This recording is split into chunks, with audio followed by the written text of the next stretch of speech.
Dans ces 30 dernières années, la circulation n'a cessé de s'amplifier pour arriver aujourd'hui à ce que l'on connaît, à savoir donc des embouteillages très très importants. Entre la Lorraine et le Luxembourg, on sent que c'est bouché, quoi. Il y a des grands embouteillages. Les gens veulent partir à la même heure pour souvent arriver à la même heure au même endroit. Et ils y arrivent parce qu'ils sont tous embouteillés, tous retenus sur l'autoroute, sur les carrefours. Et donc ça, c'est une situation qui n'est pas vivable pour les frontaliers. Il ne s'agit pas d'ailleurs de la liaison seulement Thionville-Luxembourg. Ce serait presque anecdotique si on se limitait à ça. C'est très franchement la liaison Europe du Nord, Europe du Sud. En effet, les transports de marchandises nationaux et internationaux l'empruntent continuellement avec les poids lourds et les utilitaires. C'est aussi un passage obligé des vacanciers du nord de l'Europe vers le sud, sans oublier les échanges réguliers franco-luxembourgeois. Même pour les gens qui vont travailler, j'ai un salon de coiffure justement qui est là-haut, des fois ils arrivent, il est 9h30, 10h moins le quart, il y a déjà une demi-heure de retard, donc les gens attendent devant la porte. On n'a aucun moyen pratique de transporter les éventuels touristes français du côté luxembourgeois et les touristes luxembourgeois du côté français. Alors ce seront peut-être un peu plus que des touristes, ce seront des consommateurs de spectacles, des consommateurs d'animation culturelle, mais on n'a aucun moyen pratique facile pour effectivement faciliter leur mobilité d'un lieu à l'autre et du Luxembourg vers la France, voire du Luxembourg vers l'Allemagne et voire de l'Allemagne vers la France. Dire je ne suis pas au volant de ma voiture personnelle, je suis dans un bus, donc je suis un peu moins stressé.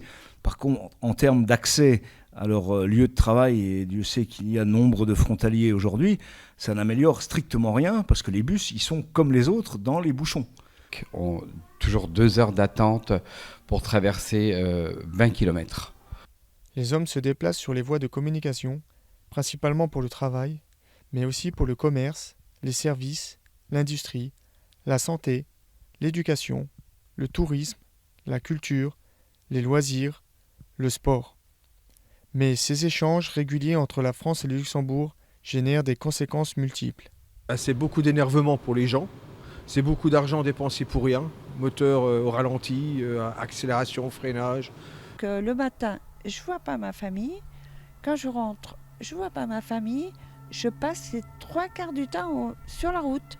Bien que j'habite à Thionville et que je ne sois qu'à 20 minutes de mon travail, en réalité, je mets plus d'une heure le matin pour aller travailler. Le temps qu'on met pour se rendre à Luxembourg, pour si peu de kilomètres, les accidents réguliers, journaliers. Le fait de prendre l'autoroute aussi, c'est stressant parce que le matin, on a un nœud au ventre parce que justement on est dans des bouchons, on a peur d'arriver en retard. Il y a la voiture, le bus, quand il y a des bouchons, il y a des bouchons. On écoute l'Or FM avant le départ pour savoir où est-ce qu'on va être bloqué. C'est vrai que ça fait des grosses journées, donc des fois c'est un peu dur, quoi, moralement. Donc les enfants, on est obligé de les lever plus tôt.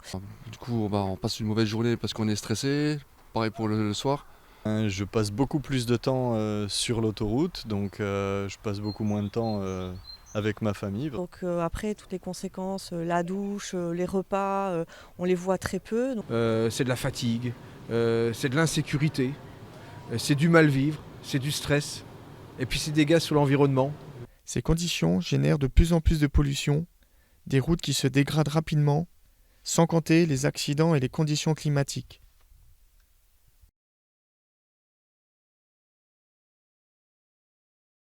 Les flux de circulation transfrontaliers ne feront qu'augmenter avec des futures zones d'activité. Vous savez qu'il y a l'université luxembourgeoise qui est en train de se créer sur Esch-Bellewalle. Ce n'est pas le seul projet, mais c'est le plus important de la zone. On a le Kirchberg qui se développe, on a la Cloche d'Or, effectivement, à Luxembourg-Sud, c'est pareil. Les études luxembourgeoises nous annoncent une augmentation du nombre de frontaliers dans les 20 ans à venir. D'énormes projets qui auront des conséquences sur l'économie locale de façon très très importante.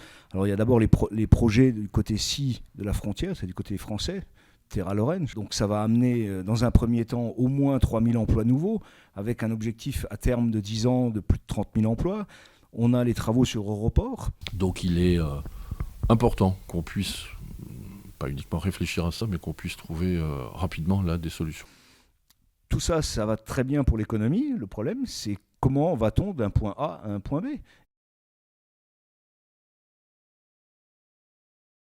L'État a mis sur la table un projet de doublement des voies, donc d'agrandissement de l'autoroute A31 sur un horizon de plus en plus lointain.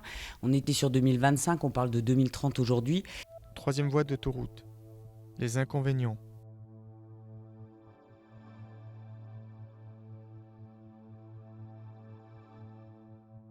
Troisième voie ferroviaire. Les inconvénients.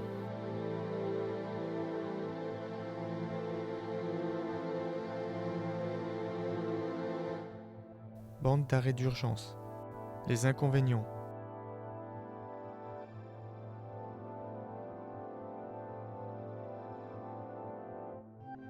Le vital. Les inconvénients.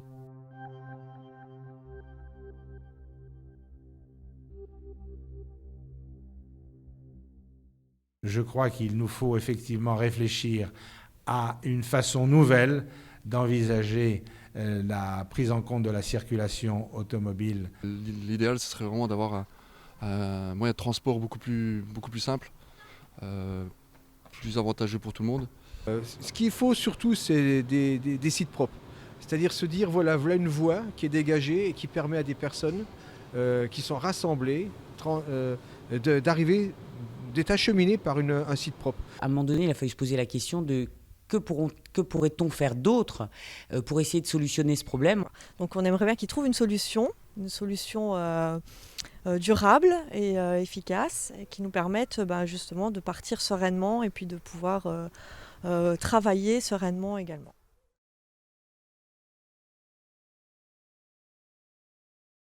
Les solutions initiées ayant du mal à se mettre en place et à aboutir, il faut trouver des solutions alternatives.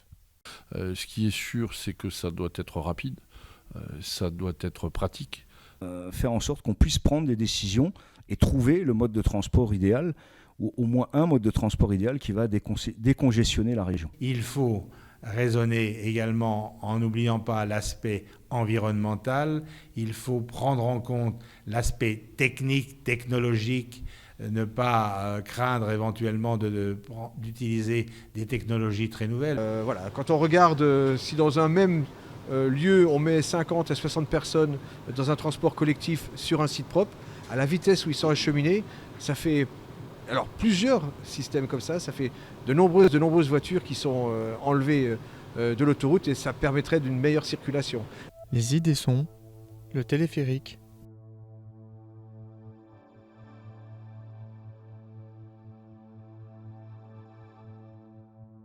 le monorail aérien posé,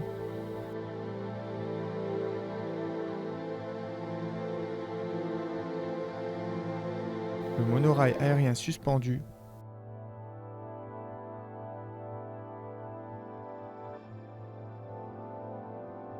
le train à sustentation magnétique,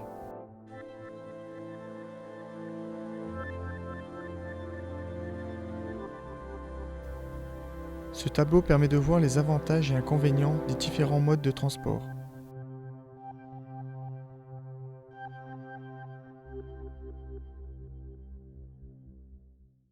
Je pense aujourd'hui qu'il faut ouvrir tous les dossiers. Il faut ouvrir tous les dossiers pour qu'à un moment donné, on ait une chance qu'il y ait quelque chose qui voit le jour.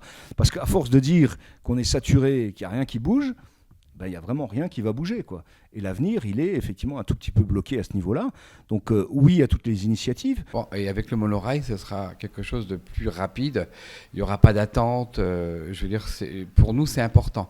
Au niveau économie, rentabilité et au niveau du commerce. Donc il y a urgence à réagir, d'où cette idée de monorail sur laquelle travaille le Québec et qui, à mon sens, peut être une vraie solution pour diminuer le nombre de véhicules sur l'autoroute et transporter plus de gens plus vite, dans de meilleures conditions, vers le Luxembourg.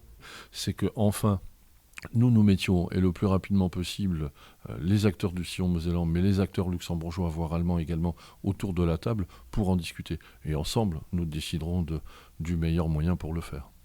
Dans un contexte économique global, l'activité de transport et de déplacement est en hausse constante. Il devient donc indispensable de décider d'une solution qui soit à la fois économique, écologique et sociétale, adaptées aux besoins des usagers. Les futures zones d'activité, Esch-Belleval, Kirchberg, Cloche d'Or, Terra-Lorraine, Europort, Metzange et bien d'autres encore ne feront qu'augmenter les flux de circulation qui sont déjà bien plus que saturés.